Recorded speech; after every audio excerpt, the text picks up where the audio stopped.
Bem-vindos e bem-vindas ao minicurso de Introdução à Análise Literária. Neste vídeo de hoje, eu vou discorrer sobre a obra de uma das autoras mais relevantes da nossa literatura brasileira, que neste ano de 2020 completaria 100 anos, de modo que, ainda nos rumos das comemorações do centenário de aniversário de Clarice Lispector, vamos trabalhar a obra dessa autora que publicou obras significativas, surgiu na literatura brasileira com a obra Perto do Coração Selvagem em 1943, publicou vários contos e vários romances e que vale a pena estar aqui no grupo dessas autores grandiosas da nossa literatura, sobretudo porque é uma autora que cria perspectivas bem inovadoras tanto para o gênero como também para o debate de algumas temáticas. É basicamente isso que eu quero falar sobre Clarice Lispector. Agora, dentro do livro A Via Crucis do Corpo, que foi um livro publicado em 1974 e que foi extremamente criticado por aqueles que faziam parte da crítica literária do período. Nesse livro, você vai encontrar temas que são tabus até hoje. Se hoje nós estamos num período em que uma visão altamente conservadora está em pauta, seja no poder presidencial, seja nos nossos cotidianos da vida, imaginem naquele período o debate sobre esses temas que eu vou apontar. Lembrem que, quando Clarice Lispector publicou essa obra, ainda estava em vigência no Brasil um dos períodos mais nefastos que nós vivemos, ou melhor, que nós vivenciamos, que foi a ditadura militar. Esse livro, portanto, foi extremamente criticado. Nele você vai encontrar temas como a homossexualidade masculina, a bissexualidade, a poligamia, a prostituição, adultério, um quase estupro, erotismo na velhice. São temas, então, tabus para a época, são temas tabus para a nossa época. Imagine como foi ousado da parte de Clarice Lispector trazer essas temáticas. Depois dessa introdução, que me parece pertinente, aí nós temos o título da nossa análise de hoje, que é O Aniquilamento das Relações. Leitura do conto Ele Me Bebeu. O nosso corpus é o conto Ele Me Bebeu, como eu acabei de dizer. A categoria analítica desta feita não é estrutural, é temática. A categoria, portanto, é o aniquilamento das relações. E a fundamentação teórica é a obra de Zygmunt Bauman, Amor Líquido, sobre a fragilidade dos laços humanos. Sobre esse autor eu falarei logo na sequência, mas eu gostaria de dizer que fica aqui a dica para quem quiser desenvolver algum trabalho sobre essa obra e, inclusive, quem quiser utilizar o título que eu acabei de apresentar ou mesmo a categoria temática, porque não é um trabalho que eu pretenda realizar, porque eu já tenho um texto que eu produzi sobre esse conto e que eu estudava numa outra perspectiva, que era uma perspectiva comparada e que, na verdade, assim, dentro desse conto nós vamos encontrar tantas possibilidades de leitura que essa que eu proponho aqui pode ser muito válida. Então fica a dica para quem quiser utilizar em algum momento essa pesquisa, ou quem quiser realizar essa pesquisa, melhor dizendo. Bem, então, para começo de conversa, eu preciso apresentar para vocês o autor Zygmunt Bauman, que é um polonês, falecido em 2017, ou seja, recentemente, e que traz um enfoque super interessante a respeito do que ele compreende ser a modernidade. Nós estamos numa era moderna e, para alguns, nós estamos numa pós-modernidade. Eu, como eu disse em outro momento, tenho ainda minhas dificuldades e ressalvas para ver por esse ângulo. E eu já, por outro lado, gosto e acho pertinente o que Bauman propõe. Ele pensa esse momento em que nós estamos inseridos como uma modernidade líquida. Eu penso que a modernidade está num processo de fragmentação, de escombro, de complicação. Mas enquanto nós tivermos ainda algumas estruturas que são basilares para o processo da modernidade em que nós vivemos desde aquele período da queda da Idade Média para o surgimento dessa era moderna, enquanto nós tivermos algumas estruturas, nós não vamos poder falar em pós-modernidade, do meu ponto de vista, que você pode concordar ou discordar. Mas ele prefere o termo modernidade líquida. E aí eu coloco aqui para início de conversa. Para Bauman, o termo mais adequado é modernidade líquida e não pós-modernidade. Não há para ele uma pós-modernidade, mas a continuação da modernidade com perspectivas diferentes. O homem, ou o sujeito da modernidade líquida, é o sujeito que está diante de altas tecnologias, de um mundo globalizado, de um consumismo exacerbado, que já exige da gente novas posturas, de um meio ambiente que está defenestrado, que precisa ser preservado com urgência, e de uma mídia que termina por ser um mecanismo muito eficiente para a comunicabilidade e, ao mesmo tempo, que pode representar problemas graves no que diz respeito às relações e suas complicações existenciais.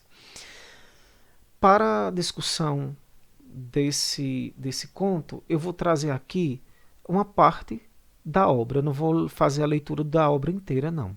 Eu vou trazer o capítulo Apaixonar-se e Desapaixonar-se e alguns pontos do dentro e fora da caixa de ferramentas da sociabilidade. Mas eu vou me deter especificamente a essa parte do debate que Bauman propõe. O objetivo de Bauman ao realizar esse livro, segundo o que ele já aponta aqui na parte já inicial do livro, é observar, esclarecer, registrar e apreender a misteriosa fragilidade dos vínculos humanos. Como nesse mundo que ele considera líquido, as relações se estabelecem, como elas se desenvolvem, elas se firmam. Será que há espaço para uma relação mais profunda e arraigada numa visão que nós tínhamos em períodos até bem próximos da gente? Depois disso, eu quero começar a discussão apontando uma analogia que Bauman apresenta e que me chama a atenção demais. Vamos pensar aqui nas expressões eros e thanatos ou thanatos, né? Eu vou utilizar a expressão aqui, a pronúncia thanatos. Eros, deus do amor, thanatos, deus da morte.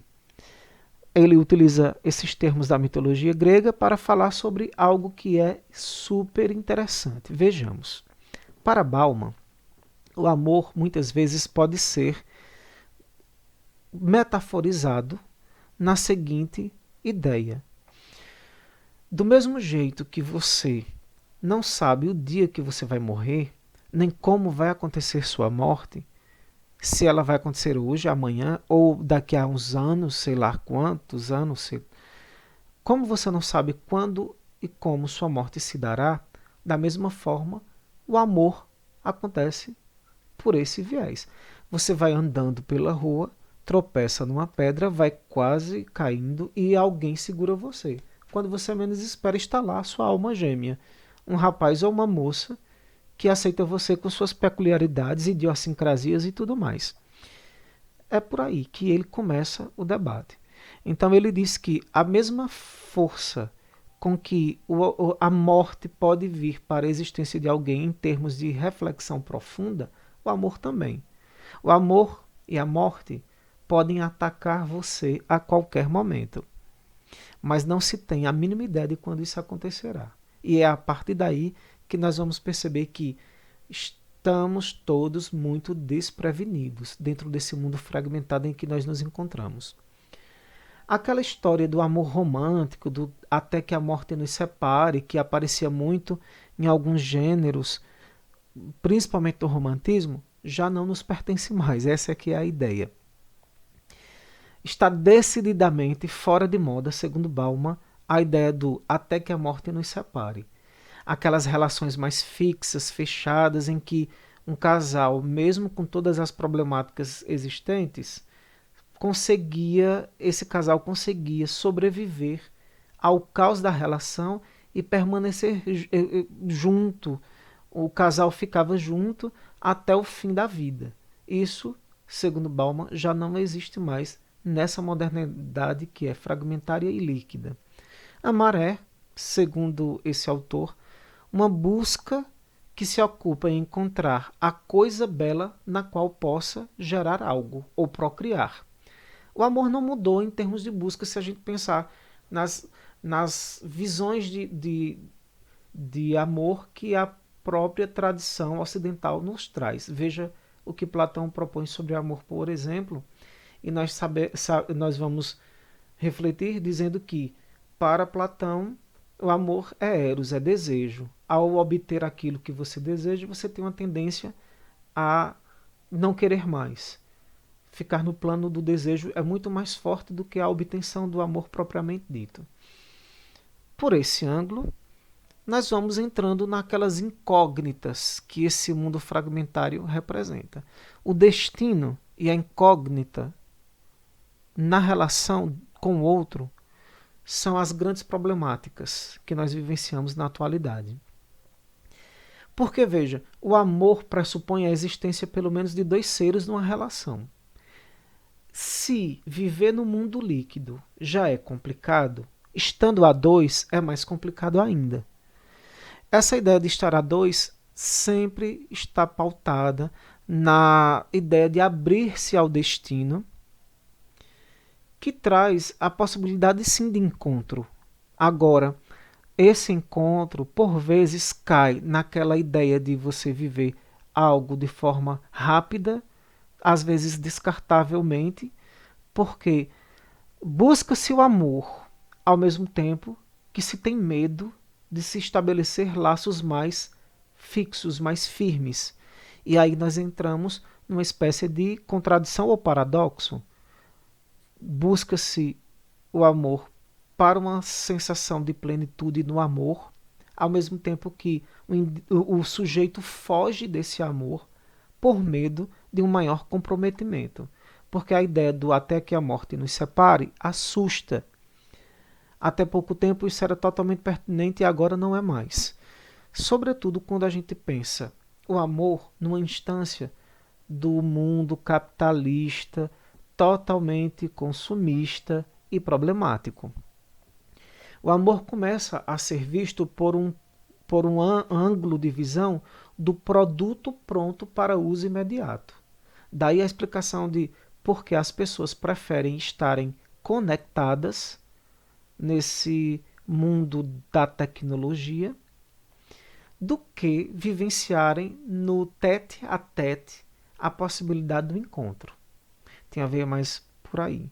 Só que, ao mesmo tempo, a mídia, as tecnologias, ou todos esses itens que eu já tinha mencionado que formulam ou criam o universo do homem ou do sujeito da modernidade, do ser da modernidade, líquida, no caso, de repente, esse sujeito da modernidade líquida, ele termina por buscar algum complemento para si.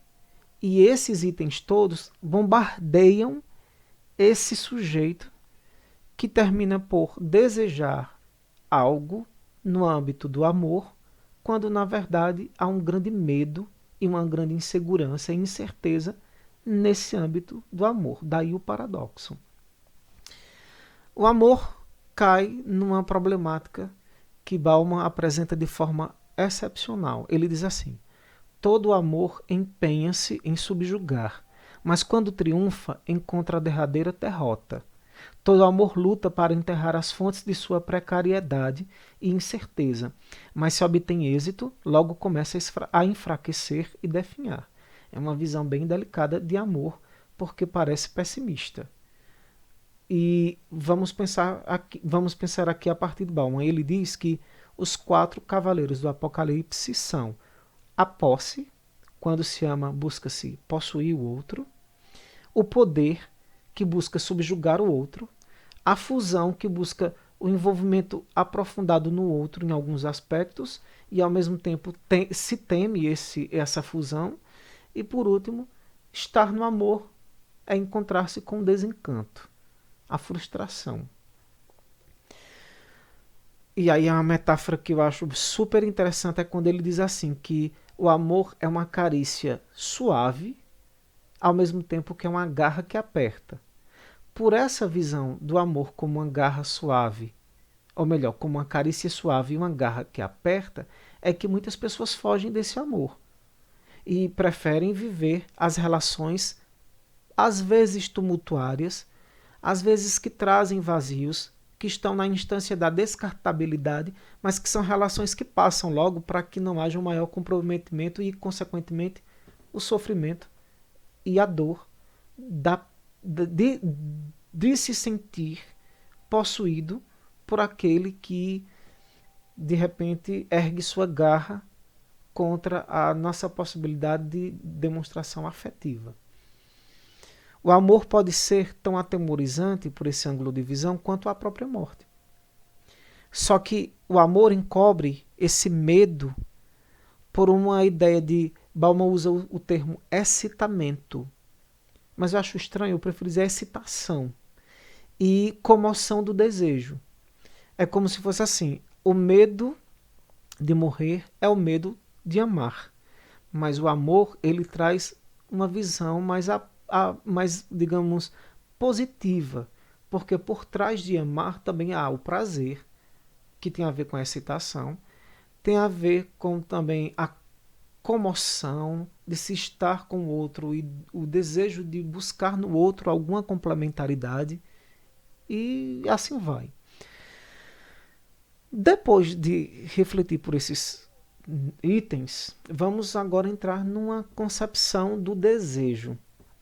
Para Bauman, desejo é vontade de consumir, absorver, devorar, ingerir, digerir e, por último, aniquilar. E aqui eu já entro no debate que eu estabeleço aqui com o conto, que é a palavra aniquilamento. Aniquilar, vontade de consumir e vontade de aniquilar. O desejo não precisa ser instigado por nada mais do que a presença do outro, da alteridade. Essa presença é, desde sempre, uma afronta e uma humilhação. Aí eu coloquei aqui as seguintes estruturas. O desejo desencadeia a necessidade da presença de uma alteridade ou de um outro. Só que, ao mesmo tempo, o desejo está pautado numa vontade de consumir. Essa vontade de consumir desencadeia a vontade de devorar e aniquilar. E a presença da alteridade é complexa, porque ela representa uma afronta possível e uma humilhação indispensável. Por esse viés, o que é que nós temos? A aniquilação de seu objeto no amor cresce com a aquisição desse amor que se pretende no âmbito da durabilidade. O amor se pretende no âmbito da durabilidade. O desejo quer aniquilar seu objeto afetivo.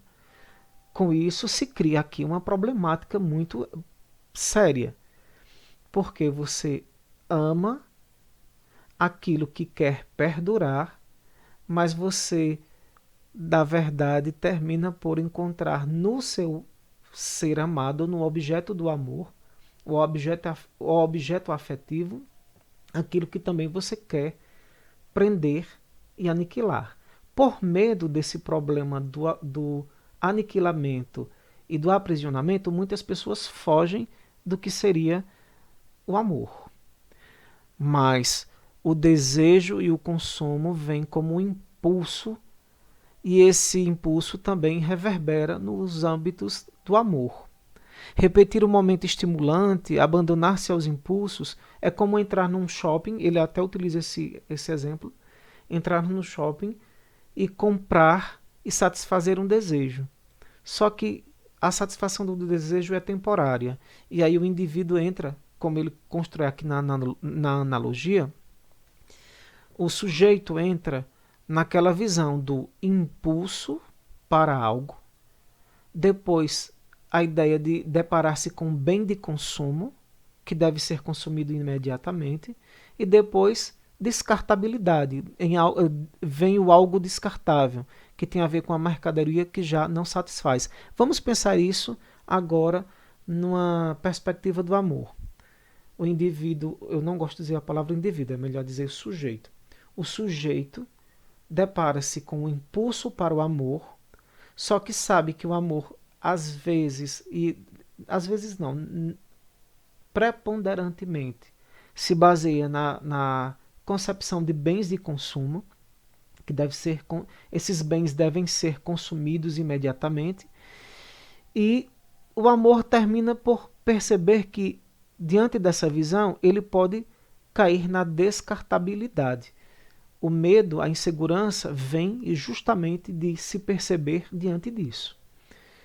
Quem é que quer passar por um processo de ser descartado ou descartada no amor?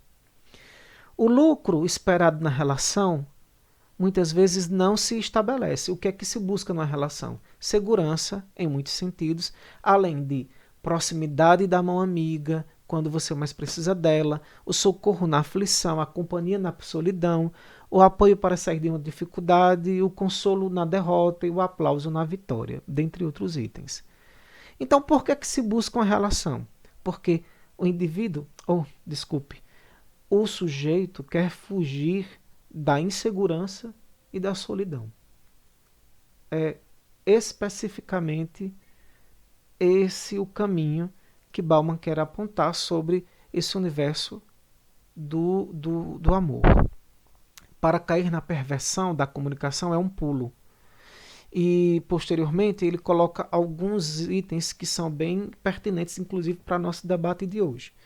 Ele fala de relações de bolso, de instantaneidade e disponibilidade, e ele diz que uma primeira condição dessas relações de bolso tem a ver com a ideia de entrar no relacionamento consciente e sóbrio, nada de apaixonar-se. São as relações que você pode encontrar nos sites, naqueles sites de relacionamento, nos bate-papos da vida ou nesses aplicativos de relacionamento. A pessoa vai consciente de que encontrar o outro naquele ambiente pode ser algo muito prático. Então, cuidado, porque apaixonar-se pode ser problemático. A segunda condição tem a ver com o manter-se do jeito que se é. Aí ele coloca, lembre-se de que não é preciso muito tempo para que a conveniência se converta no seu oposto. E por último, ele coloca uma diferenciação entre parentesco e afinidade. Ele diz que nós, quando estamos no universo do ambiente familiar, nós vivemos incondicional, irrevogável e indissoluvelmente essa ideia da família, já que nós não temos como escolher. A família é algo que nós não temos como escolher, nos é dado. E como nos é dado, quer se queira ou não, se vive especificamente aquilo que o parentesco em seu grau representa. Posteriormente a isso, ele coloca a ideia de afinidade. A afinidade nasce da escolha, mas a intenção de manter a afinidade viva e saudável prevê uma luta diária e não promete sossego à vigilância. Bem, depois de tudo isso, eu quero entrar agora no conto de Clarice Lispector, que começa mais ou menos assim. Ele começa com a seguinte estrutura. Eu enfatizo aqui que o narrador é heterodiegético, isto é, em terceira pessoa. Aconteceu mesmo. Serjoca era maquilador de mulheres, mas não queria nada com mulheres. Queria homens, e maquilava Aurélia Nascimento. A Aurélia era bonita e maquilada, ficava deslumbrante. era loura, usava peruca e cílios postiços. Ficaram amigos. Saíam juntos, essa coisa de ir jantar em boates. Todas as vezes que Aurélia queria ficar linda, ligava para Serjoca. Serjoca também era bonito. Era magro e alto. E assim corriam as coisas. Veja que aqui o narrador heterodiegético já nos apresenta as principais personagens desse conto. Nós temos aqui uma personagem feminina chamada Aurélia Nascimento e uma personagem masculina que é afeminada, que é Serjoca. Enquanto Aurélia Nascimento tem um sobrenome, Serjoca não tem. E nós temos que perceber que Serjoca, o nome, é provavelmente uma diminuição ou uma alteração no sentido de reduzir a palavra Sérgio. Essa redução pode aparecer no nível da afetividade, mas pode também aparecer no nível da depreciação. Serjoca não tem o direito de ser Sérgio. Ele é uma redução do próprio nome. Sérgio indica a palavra proteção, significa proteção. É uma palavra de origem meio complicada, mas ela indica proteção ou aquele que protege.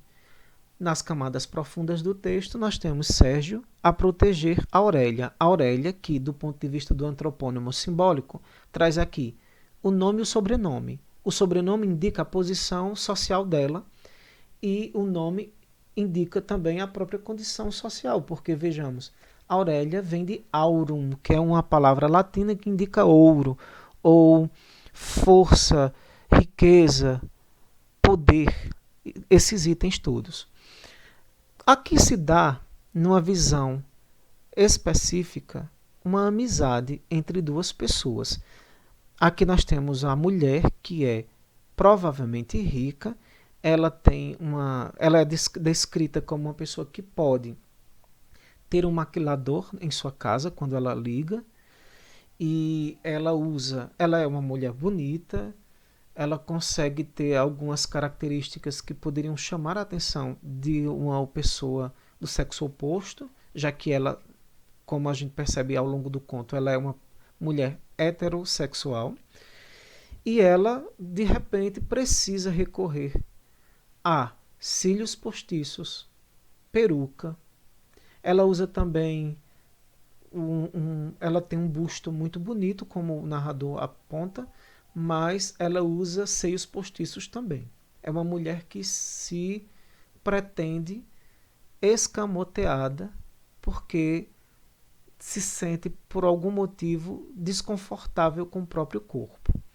Essa ideia de sentir-se desconfortável com o próprio corpo nos remete muito a esse universo da liquidez em que o indivíduo se encontra nessa modernidade, que em todos os aspectos mostra um tipo específico de comportamento, um tipo específico de beleza. Você que não atende a esse tipo que é imposto de beleza, termina por ficar numa condição subjacente. E talvez seja esse o grande problema de Aurélia Nascimento. Ela detém a posse material, mas não detém a paz de espírito interior que a colocaria numa condição de mulher satisfeita consigo mesma, a ponto de precisar recorrer a subterfúgios para encontrar em si uma sensação de bem-estar. Isso seria típico do universo da modernidade líquida. Além desse detalhe, nós vamos encontrar aqui essa relação que se estabelece entre Serjoca e Aurélia Nascimento. Só que o narrador nos dá aqui a saber que aconteceu um determinado fato que vai alterar tudo dentro da narrativa. E assim corriam as coisas. Um telefonema e marcavam um encontro. Ela se vestia bem, era caprichada, usava lentes de contato e seios postiços, mas os seus mesmos eram lindos, pontudos. Só usava os postiços porque tinha pouco busto. Sua boca era um botão de vermelha rosa, e os dentes grandes, brancos. Um dia, às 6 horas da tarde, na hora do pior trânsito, Aurélia e Serjoca estavam em pé junto do Copacabana Palace e esperavam inutilmente um táxi. Serjoca, de cansaço, encostara-se numa árvore. Aurélia, impaciente, sugeriu que dessem ao porteiro 10 cruzeiros para que ele lhes arranjasse uma condução. Serjoca negou. Era duro para soltar dinheiro. Ele era duro para soltar dinheiro porque ele não dispunha de dinheiro. Já Aurélia achou que ele poderia ser um tanto quanto avarento porque ela dispunha de dinheiro e poderia ostentar. Na sequência, eram quase 7 horas. Escurecia. O que fazer? Perto deles estava Afonso Carvalho. Aqui entra a terceira pessoa dessa história. Nós percebemos aqui que, apesar da fragmentação com que o sujeito da modernidade se depara, Aurélia estabeleceu uma relação de afinidade com Serjoca. Só que essa relação, vocês podem perceber, tem a ver com uma utilidade prática, é uma amizade por utilidade prática. Ela precisa de Serjoca para se maquiar, ela diz maquilador, no caso o narrador diz que é maquilador o termo, mas a gente sabe que atualmente a gente utiliza o termo maquiador. Então, ele era um maquiador de mulheres. Ele atende a uma característica de estereotipação do homem homossexual, que muitas vezes está vinculado a um tipo de trabalho que se relaciona com o universo feminino de algum modo. É o caso dele. Sendo assim, nós percebemos que Serjoca é, sim, uma personagem que está numa condição aqui de, como é que eu posso dizer, de inferiorização no nível econômico, enquanto a Aurélia está numa situação privilegiada.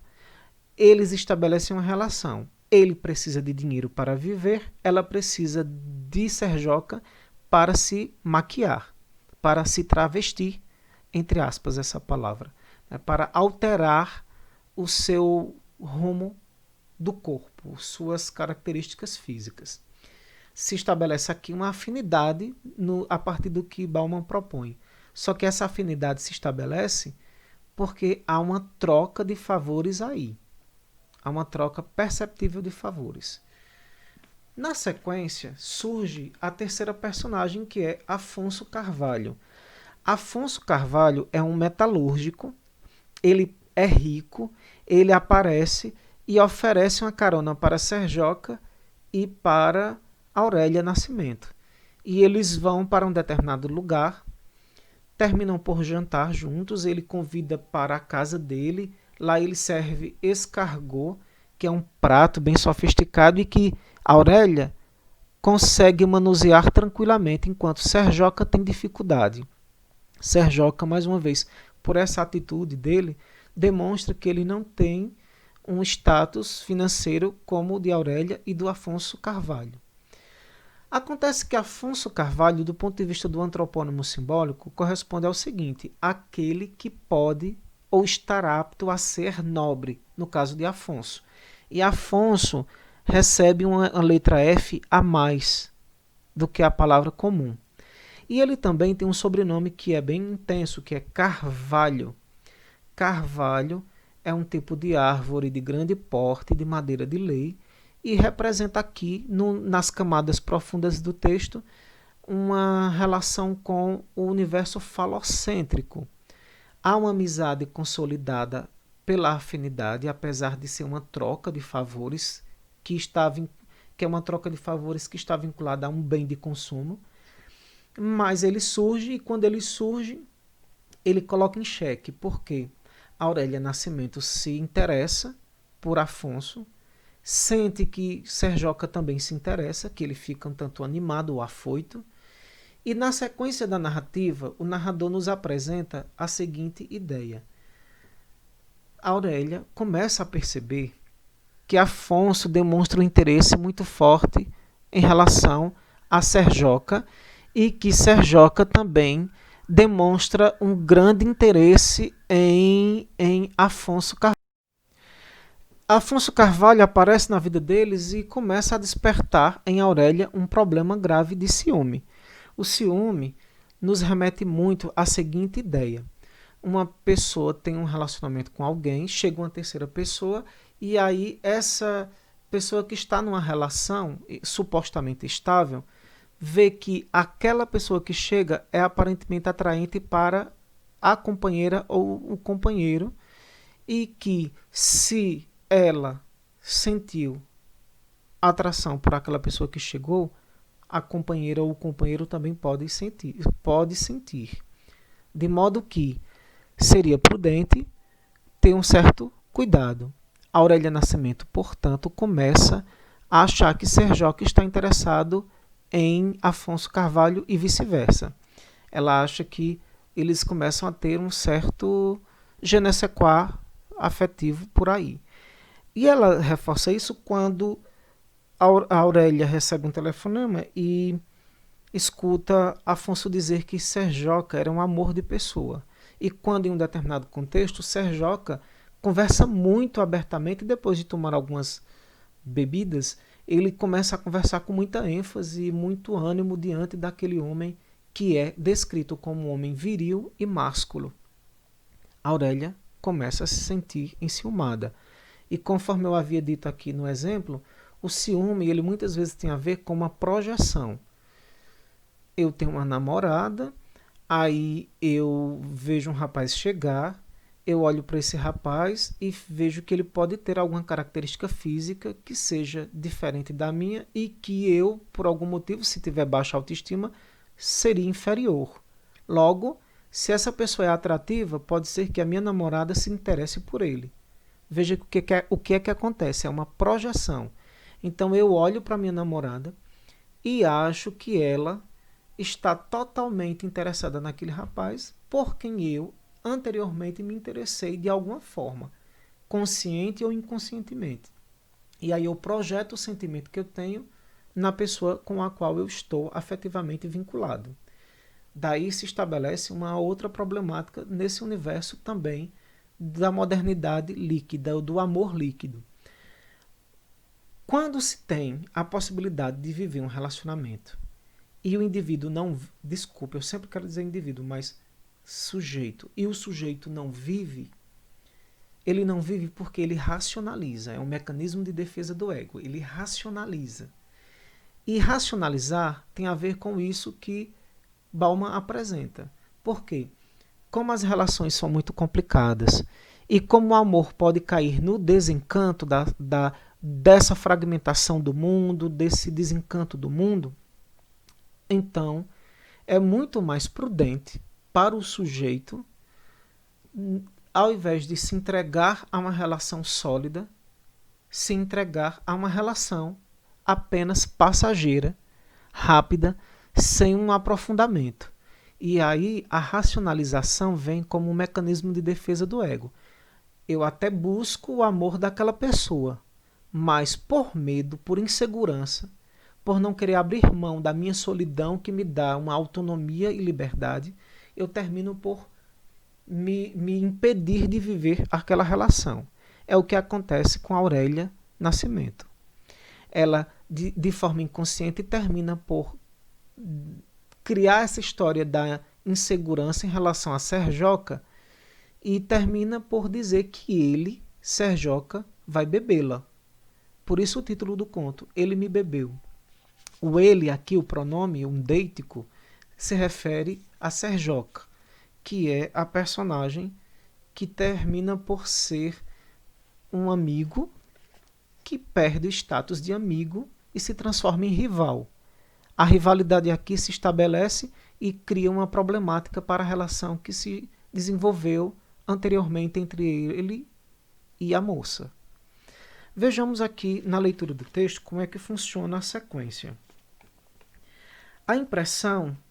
tem um detalhe. Mas antes de se encontrarem, porque eles marcaram um encontro, Aurélia telefonou para Serjoca. Precisava de maquilagem urgente. Ele foi à sua casa. Então, enquanto era maquilada, pensou: Serjoca está me tirando o rosto. Aqui nós temos a grande epifania do texto.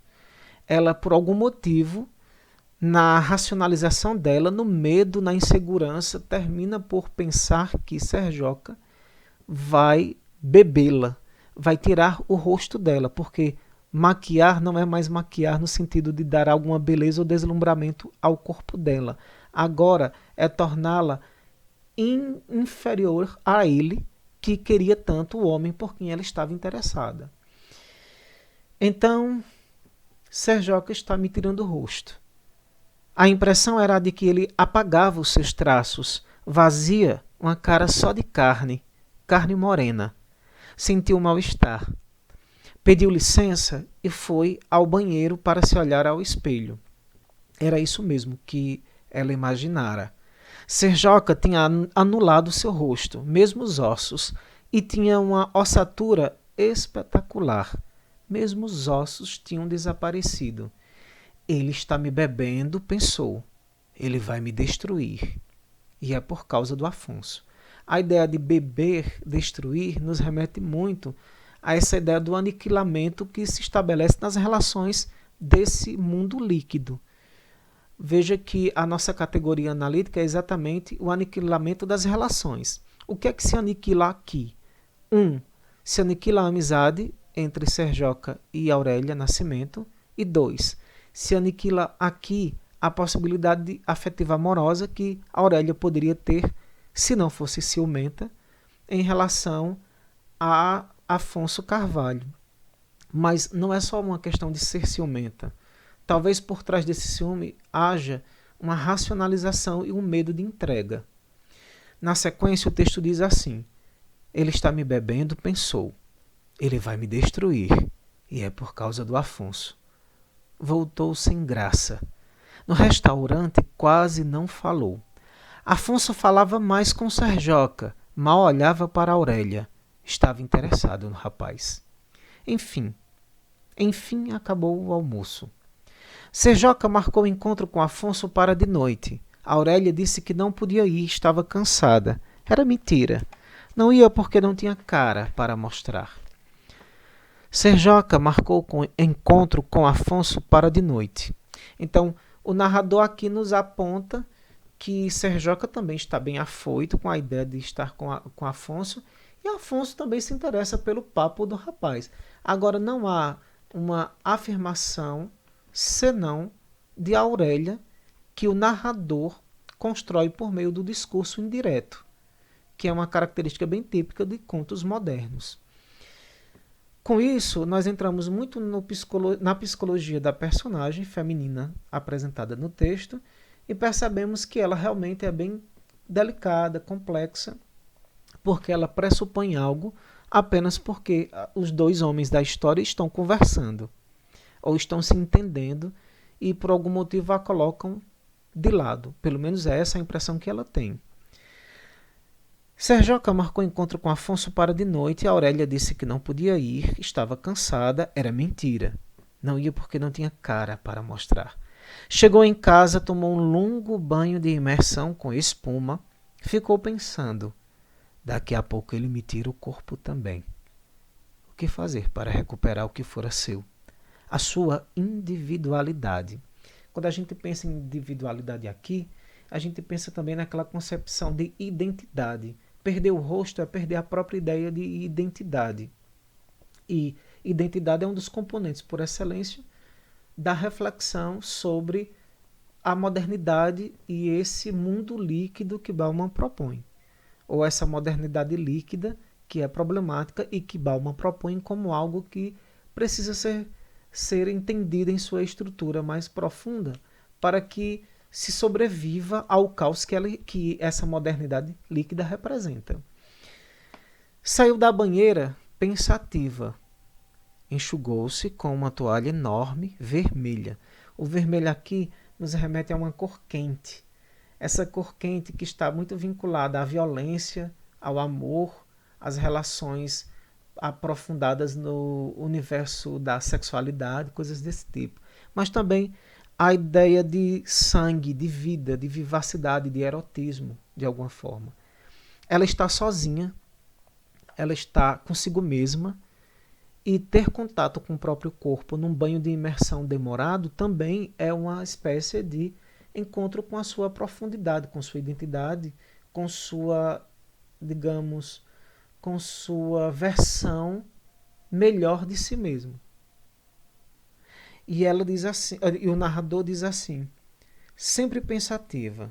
Pesou-se na balança, estava com bom peso. Ela sempre preocupada com a aparência, vocês percebem? Daí a pouco ele me tira também o peso, pensou. Aqui o narrador cria um discurso indireto em que praticamente a gente não sabe quem é narrador e personagem. Isso é muito interessante dentro da obra. Foi ao espelho, olhou-se profundamente, mas ela não era mais nada. Então de súbito, deu uma bruta bofetada no lado esquerdo do rosto. Olha, o que é interessante aqui é que Clarice Lispector constrói, como autora, um narrador que apresenta aqui no universo da linguagem uma aliteração. Vocês percebem? Ó, a letra B vai aparecer aqui 3 vezes numa mesma sequência sintática. Ó, então, de súbito, deu uma bruta bofetada no lado esquerdo do rosto. O T, o D, o B. O B como uma consoante plosiva, o T e o D como linguodentais, que representam uma certa ideia de barulho. Então, essa personagem feminina se auto-aplica pancadas no rosto. São 3 pancadas. Então, de súbito, deu uma bruta bofetada no lado esquerdo do rosto, para se acordar. Por que no lado esquerdo? Será que tem a ver com o lado do coração? Para se acordar, ficou parado olhando-se e, como se não bastasse, deu mais 2 bofetadas na cara para encontrar-se. 3 pancadas. O número 3 é bem emblemático na obra de Clarice Lispector. Ela apresenta o número 3 aqui, pelo menos em 2 momentos. Nós temos Serjoca, Afonso e Aurélia, que representam uma espécie de tríade ou trindade, aí, trindade devastada e líquida. Depois nós temos um momento em que Aurélia, passando por um processo de epifania, aplica em si mesma 3 pancadas. Essas 3 pancadas no rosto são pancadas que vão fazê-la acordar para a vida. A letra B, a letra T e D, como eu havia falado, representa essa ideia do barulho que ela empreende ao se auto-aplicar as pancadas. E, para ir concluindo o nosso debate, o narrador diz: e como se não bastasse, deu mais 2 bofetadas na cara para encontrar-se. Foram 3 bofetadas. E realmente aconteceu. No espelho, enfim, um rosto humano, triste, delicado. Ela era Aurélia Nascimento. Acabara de nascer. Nascimento. No livro que eu fiz o estudo do meu artigo, que eu mencionava anteriormente, eu encontrei nascimento com aquela subdivisão do hífen. Nascimento. Uma palavra polissílaba que estava lá subdividida. Só que eu estou com essa versão aqui, que foi organizada por Benjamin Moser, esse salafrário, e aí terminou que ele colocou a palavra nascimento completa, sem essa subdivisão silábica.